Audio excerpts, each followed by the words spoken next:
샬롬, 반갑습니다. 오늘도 하나님께 예배 드립니다. 기도하겠습니다. 주님, 감사합니다. 오늘도 우리를 구원하신, 의롭다 하신 예수님의 공로를 힘입어 나아갑니다. 언제나 우리와 함께 하시며, 우리를 인도하시고, 우리를 새롭게 하시는 성령님을 의지하여 나아갑니다. 오늘 하나님과 온전히 연합하며 교제하며 영광 돌리는 시간 될 수 있도록 나를 온전히 하나님께 드리는 예배가 되어지도록 인도하여 주옵소서. 오늘 하나님의 말씀을 통해서 우리의 전인이 새롭게 되는 예배가 되게 하옵소서. 예수님의 이름으로 기도드리옵나이다. 아멘. 오늘은 말씀들을 제가 조금 이렇게 추려서 정리해서 오늘 예배를 드리려고 합니다. 오늘 제목은 마음이 둔해진 제자들입니다. 마가복음 6장 52절을 보면요. 이는 그들이 그 떡 떼시던 일을 깨닫지 못하고 도리어 그 마음이 둔하여졌음이러라 돼 있습니다. 저는 사실 이게 성경에서는 금식할 때 이 기름 바르고 머리 이렇게 하고 이 티 내지 말라 했는데 이 광고가 돼버려가지고 이 성도님들이 제 금식한 걸 다 아시게 됐지요. 그래서 되게 오랜만에 방송을 하는 것 같은데요. 저는 금식하면서 이렇게 신약을 다 읽을 때에 제 마음에 가장 많이 이렇게 찌르고 치신 말씀이 마음이 둔하여졌다. 바로 이 말씀이었습니다. 지금 제자들은요, 방금 전에 오병이어 기적을 봤습니다. 그리고 제자들을 예수님께서 배 타고 보내고 예수님은 기도하러 산에 올라가셨을 그 밤에 풍랑이 일어서 밤새도록 완전히 죽을 고생을 한 거예요. 근데 그때 예수님을 의지하거나 하나님께 기도하지 않고 온통 자기 힘으로 몸부림쳤습니다. 그러다가 새벽 3시에서 6시 사이에 예수님이 물 위로 차박차박 걸어올 때 그냥 이렇게 이런 게 아니라 원어를 보면은 막 기겁하고 막 비명을 지르고 막 뒤로 넘어가면서 유령이다! 귀신이다! 이랬던 겁니다. 그 일을 두고 성경은 도리어 그 마음이 둔하여졌다라고 말합니다. 또 제 마음을 쳤던 말씀이 마가복음 8장 17절입니다. 예수께서 아시고 이르시되 너희가 어찌 떡이 없으므로 수군거리느냐 아직도 알지 못하며 깨닫지 못하느냐. 그러면서 직설적으로 얘기하셨죠. 여기서는 너희 마음이 둔하냐. 여러분, 오늘 예수님께서 여러분에게 이르시는 말씀으로 이 말씀에 깊이 푹 찔리시기 바랍니다. 이규광 목사야, 네 마음이 왜 아직도 둔하냐? 여러분의 이름을 부르면서 누구누구야? 예수님께서 이르시되 왜 아직도 마음이 이렇게 둔하냐? 이때는 언제냐? 오병이어 사건 이후에 또 수많은 병자들을 고치는 것도 다 본 후에 칠병이어를 본 거예요. 그리고 나서 바리새인이 나와서 이 외식하는 자들한테는요, 믿음이 없으니까 외식하는 자들의 목적이 뭐라고 했습니까? 자기를 높이는 거예요. 근데 예수님이 높아지니까 와서 힐난했거든요. 그러니까 예수님이 막 속이 타가지고 바리새인들의 누룩을 주의해라 이렇게 말씀하실 때 떡이 하나밖에 없었어요. 그러니까 우리는 제자는 12이고 예수님까지 하면 13인데 떡이 7개, 물고기 2마리가 있어야 한 1인분인데 떡 하나밖에 없는데 사람이 입이 13이니까 이거 어떡하냐. 예수님이 우리 떡 안 가져온 거 알았나 보다. 예수님이 하고자 하셨던 말씀은 외식을 주의하라는데 거기는 아예 근접도 못했고, 정작 근접을 못했다 할지라도 방금 전에 칠병이어로 12,000명이 먹는 걸 봤는데 떡이 하나밖에 없다고. 그때 예수님 뭐라고 하셨습니까? 너희 마음이 둔하구나. 여러분, 둔하다는요, 페포로메네입니다. 페포로메네. 이 페포로메네가 뭐냐? 굳어지다, 우둔해지다. 여러분, 그래서 의학적으로 쓸 때는요, 경질화되고 각질화돼서 이렇게 구부러지지 않는, 굳어진, 뻣뻣한. 그러면 여러분, 마음이 둔하다의 반대말이 마음이 민첩한 거 아닙니까? 마음이 부드러운 거 아닙니까? 여러분, 우리가 마음이 부드럽고 마음이 민첩하여야 예수님을 바로 믿고 예수님의 뜻을, 하나님의 뜻을 바로 분별하고 하나님이 기뻐하시는 일을 알고 그 일에 자원하여 순종하는 거 아닙니까? 아멘. 근데 마음이 둔해지니까 주님을 바로 보지를 못해요. 마음이 둔해지니까 지금 주님이 말씀하시는 뜻이 뭔지 알아먹지를 못해요. 지금 주님은 여기까지 막 가 계신데 나는 여기서 헉거리고 있어요. 마음이 둔해지니까 막 순종하고 기쁘시게 하고 막 사명 감당하고 쫙쫙쫙 치고 나가야 나도 우리 주님께 이 받은 은혜를 갚으며 은혜에 보답하며 주님과 교제하며 살아갈 것인데 막 내 막 이 속 채우기에 막 바빠가지고 왜요? 도리어 마음이 둔해져 버리면 너희 마음이 둔하면 지금 이 사람들요 성육신하신 예수님하고 함께하고 있는 중입니다. 여러분 대단하지 않습니까? 누가 이런 복을 받았습니까? 예수님이 얘기했잖아요. 너희 선진들은 선지자들은 보고 싶어도 듣고 싶어도 못했는데 너희 눈과 귀는 보고 들음으로 복되다 하는데 마음 하나 딱 둔해지니까요. 아무 소용이 없는 거예요. 제자들한테는요. 예수님 보고 막 귀신이라고 뒤집어지지를 않나. 방금 칠병이어 했는데 떡 하나밖에 없다고. 근데 오늘 성경입니다. 여기서부터는요.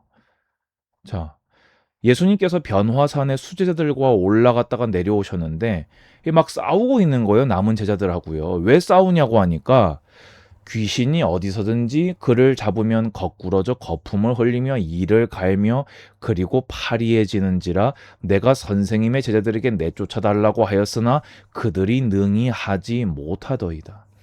예수님 잠깐 자리 비운 사이에 분명히 권능을 다 주셨는데 이 귀신 들려서 간지라는 애를 못 고쳐주고 있었던 거예요. 권능 주셨거든요. 또 했었거든요, 제자들이요. 근데 예수님 잠깐 옆에 안 계시니까 그 단세 이 어려움 당한 애를 못 도와주고 있었던 거죠. 그러니까 막 바리새인들 와가지고 막 비난하니까 막 쩔쩔매면서 대답도 못 하고 있는 거예요. 왜요? 마음이 둔해져서 이거 와가지고 이제 민망하니까 물어보는 거예요. 아니 예수님은 한 방에 쫓아내셨는데 막 크게도 못 물어봤어요. 우리는 왜 못 쫓아낸 겁니까? 예수님은요 이럴 때는 이 봐주는 게 없으세요. 기도 외에는 이런 종류가 나갈 수 없다. 그 말은 무슨 말입니까? 마음이 둔해져서 기도 안 했다 그 말이에요. 제자들이 나태해졌다 그 말이에요. 마음이 둔하여져서 기도 생활 안 했다 그 말이에요. 그러니까요. 그래서 마태복음에서 뭐라고 합니까? 믿음이 아니고서는 안 된다고 했습니다. 그럼 믿음과 기도는 결국에는 하나 아닙니까? 마음이 둔해지니까 기도가 안 되고 기도가 안 되니까 믿음이 꺾여버린 것입니다. 그러면서요. 예수님께서 이제 또 말씀하셨어요. 제자들을 가르치시며 또 인자가 사람들의 손에 넘겨져 죽임을 당하고 죽은 지 3일 만에 살아나리라는 것을 말씀하셨기 때문이라. 예수님께서 이제 두 번째로 이제 첫 번째는 언제였습니까? 시몬 베드로가 주는 그리스도시요 살아계신 하나님의 아들이시니다 해놓고 그 뒤에다가 막 사탄아 물러가라. 그때가 첫 번째였고요. 이게 지금 두 번째거든요. 여러분 지금 이 사건이 지금 다 직후 바로 연결된 것들입니다. 근데요. 제자들 반응 보세요. 깨닫지도 못하고. 아니, 예수님이 로마를 쳐부수고 이스라엘의 왕이 되셔야 되는데 왜 자꾸 죽으신다고 하지? 불안하게. 왜지? 아니, 로마 장군들을 쳐부수고 헤롯을 무찌르고 이스라엘 나라의 왕이 되셔야 될 분이 왜 자꾸 죽으신다, 죽으신다, 자꾸 왜 이게 뭐 중의적인 표현인가, 뭐 비유적인 표현인가, 뭐 왜 저런 말을 하시지? 또 묻기도 두려워하더라. 진짜 죽으시면 안 되거든요. 예수님이 안 죽으셔야 요걸 얻거든요. 바로 뒤에요. 누가 크냐 하고 길에서 싸웠어요. 예수님이 정치적 메시아로 왕이 되셔야 되는데 세상 나라 왕이 되셔야 좌의정도 하고 우의정도 할 건데 자꾸 죽으신다니까. 무서워서 못 물어보는 거예요. 진짜 죽는다고 하실까 봐. 근데 그래 놓고는 이 요한이요. 뭐라고 하냐? 예수께 여짜오되 선생님 우리를 따르지 않는 어떤 자가, 그러니까 쉽게 해서 벌써 편협하여진 거예요. 특권 의식을 가지는 거예요. 예수님의 이름으로 귀신 내쫓는 건 우리만 할 수 있는데, 아니 자기들은 방금 전에 못 했잖아요. 근데 어떤 사람이 따르지는 않는데 믿음으로 예수님의 이름 부르다가 귀신을 쫓아내니까 기분 나빴던 거예요. 아, 예수님 제자인 우리만 해야 되는데 따르지도 않는 자들이 왜 예수님의 이름으로 귀신 쫓아내고만 합니까? 우리가 못하게 막았습니다. 이거를 자랑스럽게 예수님한테. 아, 여러분 이게요. 제가 지금 되게 비난하는 것처럼 얘기했잖아요. 이거 우리 얘기입니다. 이거 제 얘기입니다. 우리 마음이 이렇게 둔합니다, 여러분. 결론입니다. 언제 마음이 둔해집니까? 성경을 통해서 예수님 바로 믿지 못할 때. 좀 더 구체적으로 하나님 말씀과 구원의 그 은혜를 잊어먹을 때 마음이 둔해집니다. 오병이어 잊어먹었어요. 그게 구약을 성취한 거라는 거, 병든 자 고치는 거, 구약의 메시아 예언 성취한 거라는 거 다 잊어먹으니까요. 마음이 둔해져 버렸어요. 바람아 잠잠하라고 명령하실 때 풍랑이 잠잠했던 거 잊어버렸어요. 여러분 잊지 마시기 바랍니다. 두 번째로요. 언제 마음이 둔해지냐? 탐욕에 찌들었을 때, 세속화될 때 마음이 둔하여집니다. 제자들은요. 예수님을 정치적 메시아로 보고요. 떨어지는 콩고물 먹을 거 기대하고 있었어요. 그러면요. 마음이 피둥피둥 살이 쪄서 둔중해집니다. 그러면서 염려와 근심에 빠질 때, 뭐 같은 말이지요. 믿음이 없으니까 풍랑을 보고 두려움에 빠져버리는 거예요. 떡이 하나밖에 없는데 13명이는 이 상황에 염려가 되는 거예요. 예수님이 정치적 메시아가 되셔야 되는데 죽으신다고 하니까 염려가 되고 근심이 되는 거예요. 마음이 둔해져요. 그럼 우리는 어떻게 해야 됩니까? 마음이 민첩하려면 어떻게 해야 됩니까?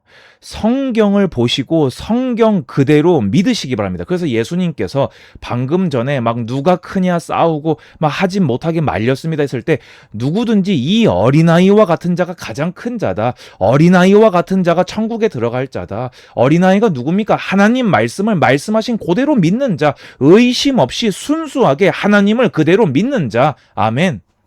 그때요. 우리 마음이 살과 같이 부드러워져서 민첩하게 주를 보고 주를 따라 순종합니다. 그런데요, 그것만 가지고 안 돼요. 성령님을 깊이 의지하시기 바랍니다. 성령님, 제 마음이 어찌 이리 둔합니까?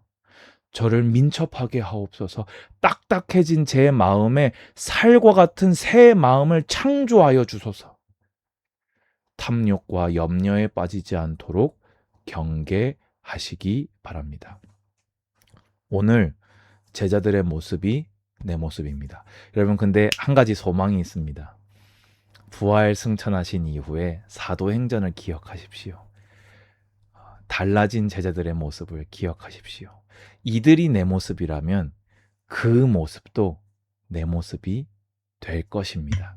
오늘 낙심하지 마시고 염려하지 마시고 믿는 자 되시기를 주님의 이름으로 권면드립니다. 주 예수 그리스도의 은혜와 하나님의 사랑과 성령의 교통하심이 예배하는 모든 예배자들 머리 위에 이제로부터 영원까지 항상 함께 있을지어다. 아멘. 감사합니다. 샬롬.